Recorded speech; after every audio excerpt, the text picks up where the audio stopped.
이번 시간에는 저번 시간에 이어서 3단원인 제도의 기본 도법 중 정투성도 그리기 단원을 학습할 거예요. 저번 시간에 배운 정투성법은 물체의 각 면을 투상면에 나란하게 놓고 직각 방향에서 본 물체 모양을 나타내는 방법이라고 했었죠.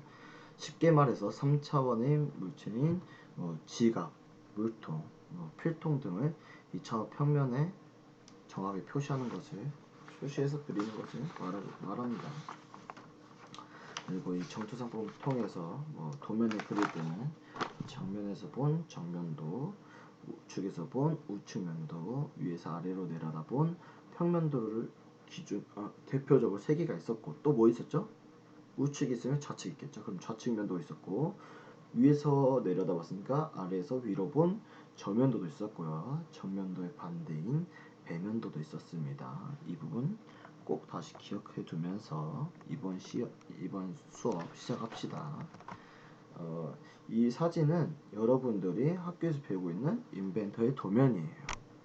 인벤터를 그릴 때는 2D인 도면을 보고 3D를 지금 작성하고 있죠. 지금 인벤터 시간에. 그쵸? 그렇다면 이 초기 단계인 2D 도면, 이 정투상법을 통해서 그린 이 도면이 이해하기 어렵고 정확하게 그려지지 않는다면 어떤 일이 발생할까요? 네, 인벤터를 통해 그리거나 물체를 제작할 때 힘든 일이 있겠죠. 여기서 힘든 일이란 제작을 해야 하는데 정확히 표시가 돼 있지 않아서 다시 제작해야 되거나 3D 인벤터를 다 그렸는데 좀 다르거나 그럼 또 다시 그려야 되거나 이런 힘든 일이 있겠죠. 그러니 이 힘든 일을 우리가 경험하지 않기 위해서는 도면을 그리는 방법을 정확히 알아야지 나중에 힘든 일을 겪지 않겠죠. 그러므로 우리는 이번 시간에 도면을 그리는, 특히 정투상법을 통해서 도면을 그리는 수업을 할 겁니다. 이번 수업의 학습 목표는 첫 번째로 제3가법에 대해서 설명할 수 있어요. 근데 이 제3가법에 선생님이 노란색으로 색칠해 놨죠. 오늘 수업의 키포인트이기 때문에 제3가법은 꼭 기억해 두면서 알아두어야 합니다. 아시겠죠? 그리고 물체 정면도를 물체 어느 부분을 정면도를 선정할 수 있어야 하고, 학습이 끝난 후에 또 중투상법에 의해서 나타낸 물체의 투상도를 규정에 맞게 또 배치하거나 생략할 수 있어야 합니다. 아시겠죠? 여기서 키워드가 뭐였죠? 제3각법 꼭 기억해 두시고, 제3각법은 뭐냐? 저번 시간에 배운 제3면각의 안쪽에 두고 투사하는 방법을 말해요. 이 그림에 보이듯이 눈, 투상면, 물체 순으로 투상을 합니다. 이 부분 알아두시고, 또 도면을 그릴 때 정면도를 기준으로 우측면도를 오른쪽에 그리고 정면도를 기준으로 위쪽에 평면도를 그려야 합니다. 그리고 제3각법은 우리나라에서 원칙적으로 많이 사용하기 때문에 꼭 알아둬야겠죠. 나중에 현장 나가거나 일을 할 때 제3각법을 많이 사용하기 때문에. 그쵸? 그러니 이번 수업에서 가장 중요한 키워드는 제3각법이기 때문에 또 잘 봐두셔야 합니다. 아시겠죠? 이 사진은 제3가법의 배치도인데 자세히 보면 주사위 전개 다 똑같죠. 사실 정육면체로 따지자면. 그렇기 때문에 다 제3가법의 배치는 이해하기 쉬울 겁니다. 정면도 기준으로 좌측면도가 있었고, 위에는 평면도, 우측에는 우측면도를 그리고, 정면도 기준으로 밑에는 평면도의 반대인 저면도를 그리고요. 배면도는 이쪽에 우측면도 옆에 또 그리고요. 하지만 여기서 가장 많이 그리는 3가지가 있는데 뭐였죠? 정면도, 우측면도, 평면도. 이 3개는 꼭 기억해 둬야겠죠? 이 배치 기억해야 합니다. 다음으로 제1각법은 제1면각의 안쪽에 두고 투사하는 방법을 말해요.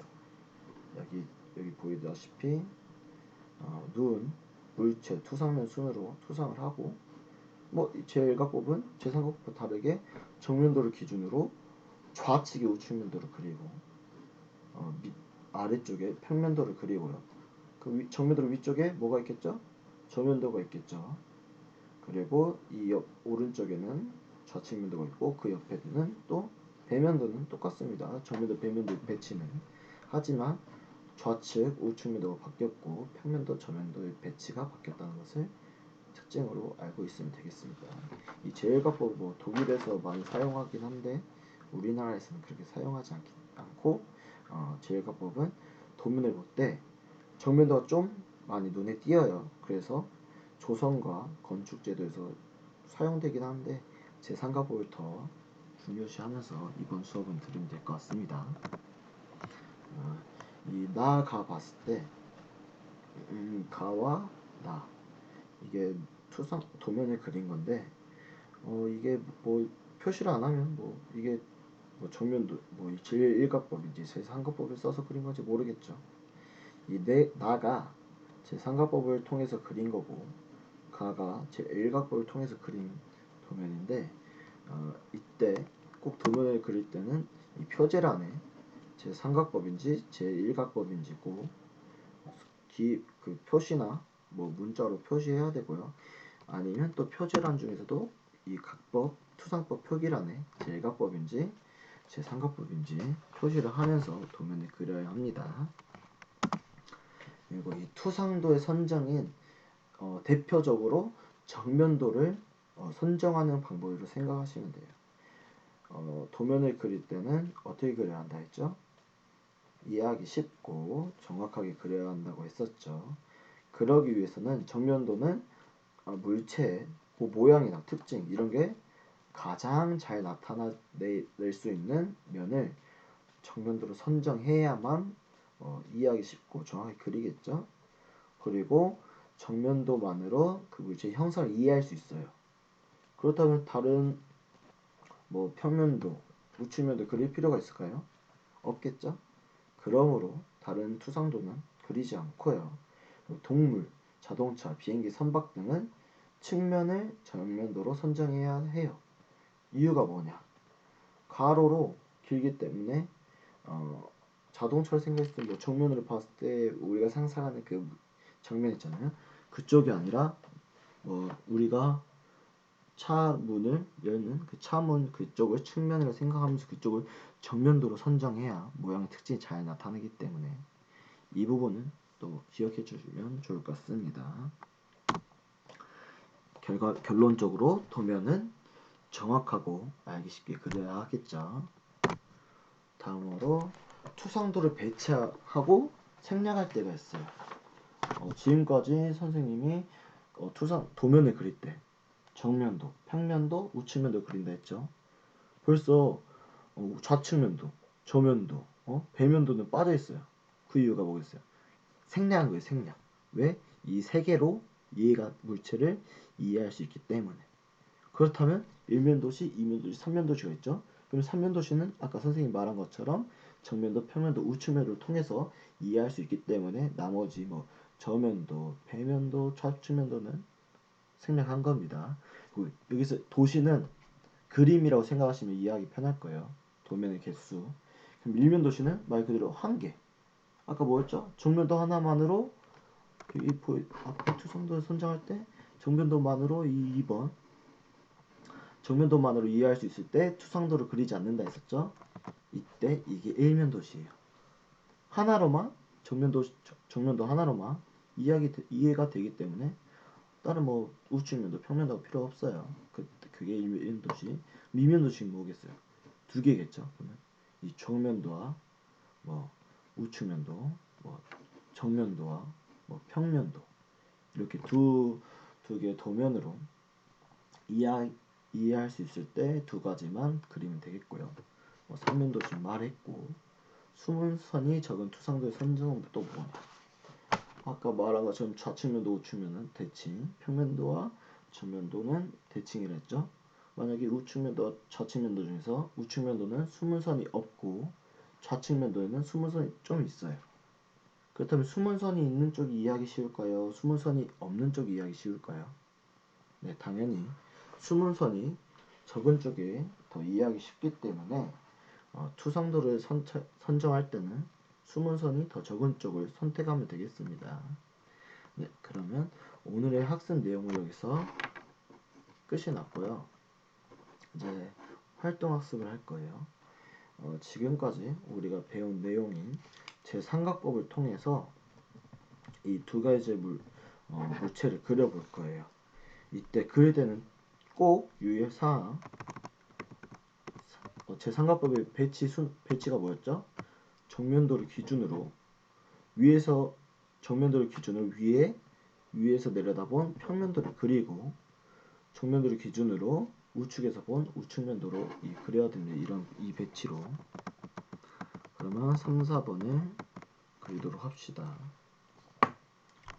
네, 이건 답이고, 그럼 마지막 퀴즈를 통해서 수업을 마무리해 볼게요.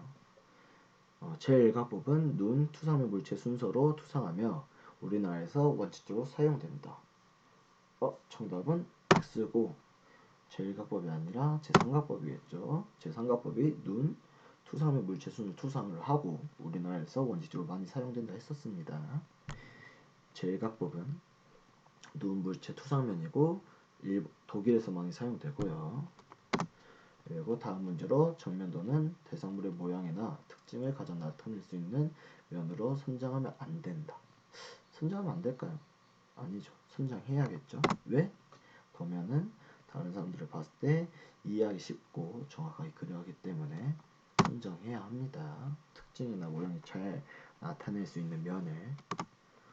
다음 문제로 투상도를 선택할 때는 수문선이 많은 투상도로 선택한다. 많을까요?